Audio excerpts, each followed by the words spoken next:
नमस्कार, आप देख रहे हैं बियॉन्ड बॉर्डर्स और मैं हूं अनुज। भारत पाकिस्तान के बीच एक फर्क बिलीफ का है। पाकिस्तान जिस बिलीफ की बुनियाद पर टिका है वहां वही बात मानी जाती है जो मदरसे का कोई मुल्ला कह दे। जैसे शहबाज शरीफ ने असीम मुनीर के साथ टैंक पर खड़े होकर घोषणा कर दी कि हमने भारत से 71 की जंग का बदला ले लिया। आप माने या ना माने, पाकिस्तानियों ने इस बात को अब गांठ बांध लिया कि भारत से उनका बहुप्रतीक्षित बदला पूरा हो गया। अब जिन भारतीय पत्रकारों के कंटेंट पर पैसे या तो पाकिस्तान से आते हैं या भारत के कुछ मुस्लिम इलाकों से आते हैं, वह भी उसी बिलीफ को संतुष्ट करने वाली बातें बोलेंगे जो शहबाज शरीफ ने टैंक पर खड़े होकर के की। तो आज के एपिसोड में शरीफ की नई ताजी कॉमेडी वीडियो पर थोड़ी सी बात करेंगे। न्यूयॉर्क टाइम्स, वाशिंगटन पोस्ट वगैरह कैसे सैटेलाइट तस्वीरों के जरिए उनके विश्लेषण में यह बात निकल करके आ रहा कि पाकिस्तान के तमाम दावे सरासर झूठे हैं, इस पर भी बात करेंगे। दुनिया भर के कुछ एक्सपर्ट्स की राय भी जानेंगे जिन्होंने बताया कि पाकिस्तान ने भारी शर्मनाक पराजय और भारत की सरकार और सेना ने मॉडर्न वारफेयर में जो किया वह अद्भुत है, इससे दुनिया को सीखना चाहिए, इसे भी जानेंगे। विदेशी एक्सपर्ट की राय में यह भी जानेंगे कि भारत अभी रुका नहीं है, भारत ने अपनी जंग रोकी नहीं है और अभी भारत कैसे आगे हमला कर सकता है।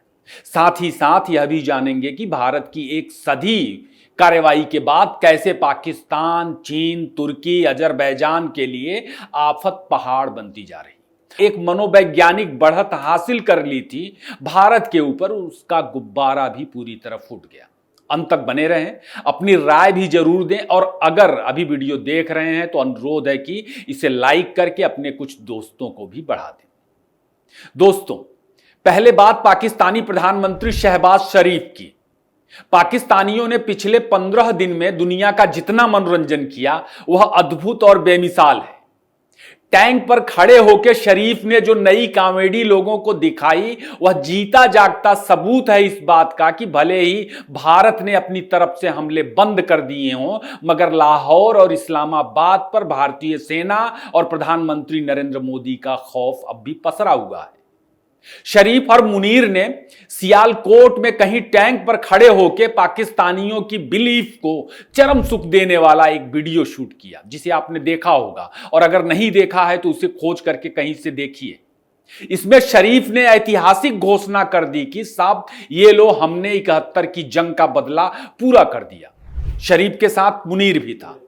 भारत के 5 जेट मार गिराने वाला शख्स ख्वाजा भी था और मुंह को कवर करके बिना सैलरी के जिंदगी गुजार रही पाकिस्तानी सेना के कुछ जवान भी वहां खड़े नजर आए। शरीफ मुनीर के साथ जिस टैंक पर चढ़ा था उसे दूल्हा गाड़ी की तरह सजाया गया, हरी हरी घासों से। टैंक के पीछे भी घास का एक गट्ठर रखा नजर आया। पाकिस्तान का यह टैंक कई दिन पहले जंग के मोर्चे पर खड़ा था। बावजूद घास की हरियाली ने हर भारतीय का मन मोहा होगा। बाकी शरीफ के पास और कोई चारा भी नहीं था। वह किसी एयरबेस या सेना के अड्डे से वीडियो शूट भी नहीं करा सकता था अपने लोगों को चूरन बेचने के लिए, क्योंकि बैकड्रॉप बिगड़ने की आशंका थी। भारतीय सेना ने उसे खंडहर बना दिया था। खैर, पाकिस्तानियों के इस ड्रामे को न्यूयॉर्क टाइम्स और वाशिंगटन पोस्ट जैसे अखबारों ने सैटेलाइट इमेजों के विश्लेषण में पूरी तरह से तहस नहस कर दिया। जो कुछ बचा हुआ था वह भी खत्म हो गया और उन्होंने अपने विश्लेषण में बताया कि भारत ने कैसे पाकिस्तान के तमाम एयरबेसेस को निशाना बना के चोट पहुंचाई और साफ साफ कहा कि पाकिस्तान पूरी दुनिया को मूर्ख बना रहा, झूठ बोल रहा। पूरी दुनिया इस वक्त सैटेलाइट तस्वीरों के मजे ले रही। इसी में कुछ लोग रॉयटर्स और बीबीसी के भी मजे ले रहे हैं। कराची बेस्ड रॉयटर्स के पाकिस्तानी पत्रकार को भी खोजा जा रहा, जिसने सूत्रों के हवाले से कुल जमा 3 खबरें लिखी जो पूरी दुनिया में रॉयटर्स के जरिए फैली।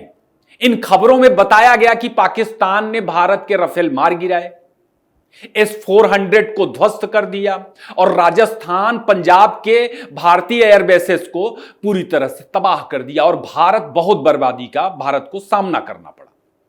बाद बाकी जियो पॉलिटिक्स और वारफेयर का करीब से विश्लेषण करने वाले रक्षा विशेषज्ञ, दूसरे विशेषज्ञ जैसे टॉम कूपर, जॉन स्पेंसर और पेंटागन के पूर्व अधिकारी भी भारतीय सेना और सरकार की कामयाबी की इस वक्त जमकर तारीफ कर रहे हैं। दुनिया के तमाम एक्सपर्ट जमकर तारीफ कर रहे हैं। वे मान रहे कि भारत ने जोरदार कामयाबी हासिल की। भारत ने ना सिर्फ अपने हथियारों की नुमाइश की जंग के दौरान, बल्कि जियोपॉलिटिक्स में, विदेश नीति में अपनी संप्रभुता को लेकर एक नई डॉक्ट्रिन यानी सिद्धांत का जयघोष भी कर दिया। कहने का मतलब वे कह रहे कि भारत अब महाशक्ति है और उसने दुनिया को बता दिया कि अपनी सुरक्षा और संप्रभुता के लिए उसे दुनिया की किसी ताकत के पास जाकर रोने की जरूरत नहीं। जॉन स्पेंसर, जो एक अमेरिकन वॉरफेयर स्टडी इंस्टीट्यूट के डायरेक्टर हैं, उन्होंने कहा कि भारत ने बहुत अनुशासित, रणनीतिक रूप से बहुत ही कम समय में अपने सारे निर्धारित लक्ष्य हासिल किए, जो ऑपरेशन सिंदूर का असल मकसद था। भारत ने फायरिंग रोकी है, जंग नहीं। भारत ने जो पाकिस्तान के सामने किया वह मॉडर्न वॉरफेयर में बेमिसाल है और दुनिया को भारत से सीखना चाहिए, यह जॉन स्पेंसर्स ने बोला। पाकिस्तान की किरकिरी चीन, तुर्की और पाकिस्तान के पक्ष में लगातार फील्डिंग कर रहे तमाम देशों के लिए भी किसी सदमे से कम नहीं। सैन्य शक्ति के रूप में चीन का जो एक रुतबा था, भारत से उलझकर पाकिस्तान ने उसे बुरी तरह से ध्वस्त कर दिया। पाकिस्तान की वजह से वह नष्ट हो गई। 65 की जंग के बाद चीन जो एक मनोवैज्ञानिक बढ़त हासिल किए हुए था भारत पर, वह भी ध्वस्त हो गया। पाकिस्तान को चीन ने हर तरह से सहयोग दिया, क्योंकि चीन को किसी भी हाल में बलूचिस्तान गंवाना गंवारा नहीं है। चीन ने पाकिस्तान को बेमिसाल हथियार दिए, मिसाइलें दी, ड्रोन दिए, पैसे दिए और सैटेलाइट के जरिए इंटेल भी दिए।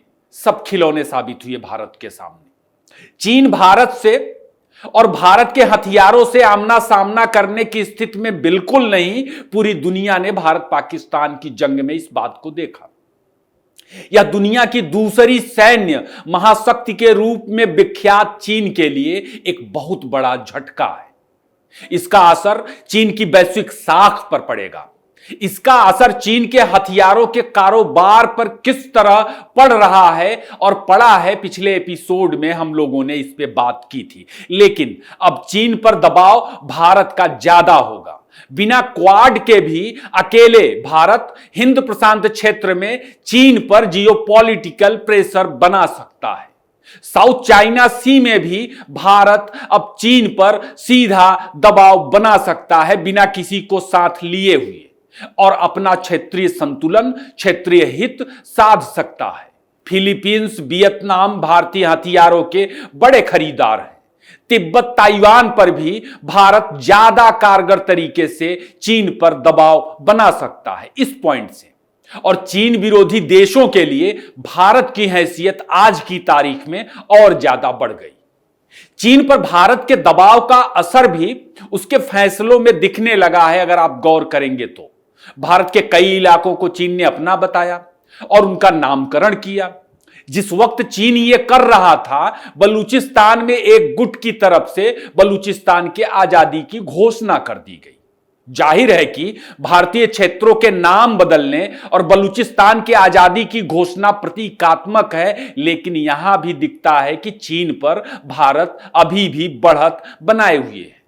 तो भारत पाकिस्तान जंग का हासिल यह है कि चीन सामरिक और कूटनीतिक रूप से भारत के आगे लगातार कमजोर होता दिख रहा।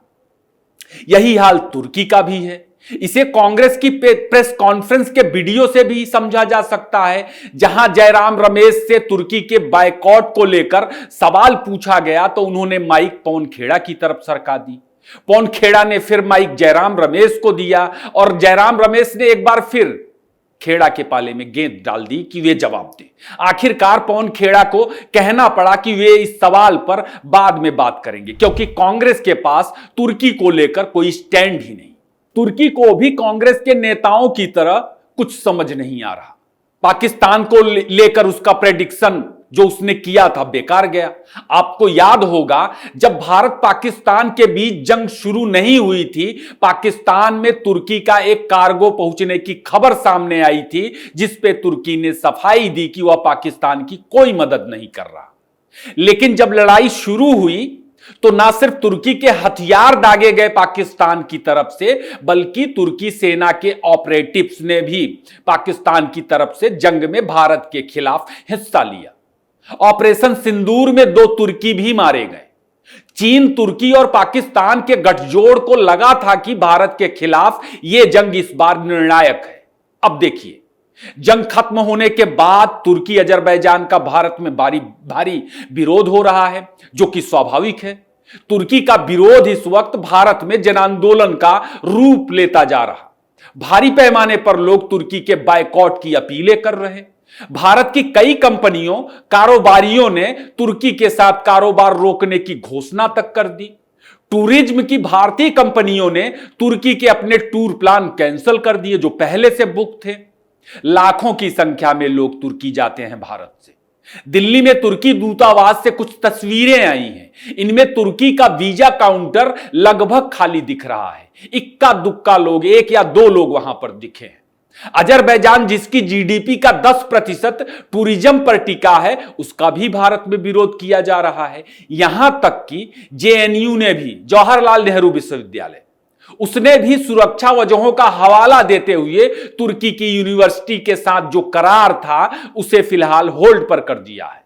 तुर्की की कई कंपनियां भारत में काम कर रही हैं। इस वक्त सरकार की ओर से उन्हें सिक्योरिटी रिव्यू में डाले जाने की खबरें सामने आ रही। रिव्यू होगा और गुंजाइश है इस बात की कि टर्किश कंपनियों को भारत से भगा दिया जाए। इनमें से एक टर्किश फर्म है सेलेबी।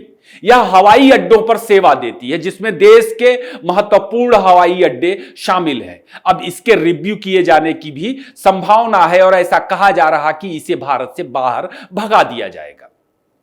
तो तुर्की के खिलाफ लोगों का गुस्सा ज्यादा है। असल में जब तुर्की में भारी भूकंप आया था तो भारत सबसे पहले रिस्पॉन्ड करने वाले देशों में था। आपदा में भारत ने हर तरह से तुर्की की मदद की। बाद में तुर्की के रुख में कई मौकों पर बदलाव भी दिखा भारत को लेकर, और यहां तक कि भारत पाकिस्तान के खिलाफ जंग की शुरुआत से पहले कश्मीर से जुड़े 1-2 मौकों पर तुर्की ने पाकिस्तान का पक्ष नहीं लिया और दुनिया में इसे दूसरी तरह से देखा गया। भारत और तुर्की के बदलते रिश्ते के रूप में देखा गया।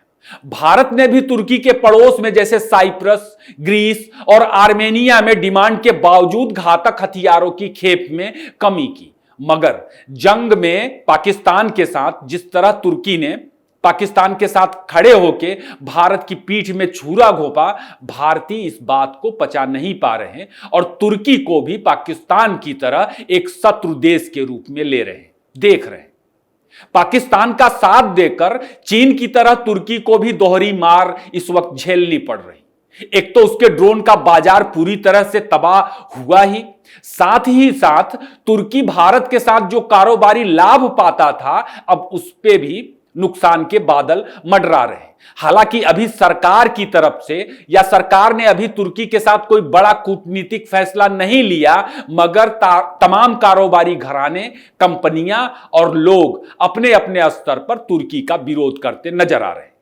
विरोध भारत का पासपोर्ट रखने वाले उन लोगों का भी हो रहा जिनकी कई पीढ़ियां भारत में हैं, मगर वे अपनी पहचान एक प्राउड तुर्की के रूप में जाहिर करते हैं। आज के लिए बस इतना ही। वीडियो आपको कैसा लगा जरूर बताएं। इसे ज्यादा से ज्यादा लाइक और शेयर करें। फिर किसी नए विषय पर मुलाकात होगी। आपने इतना वक्त दिया, आपका बहुत बहुत धन्यवाद।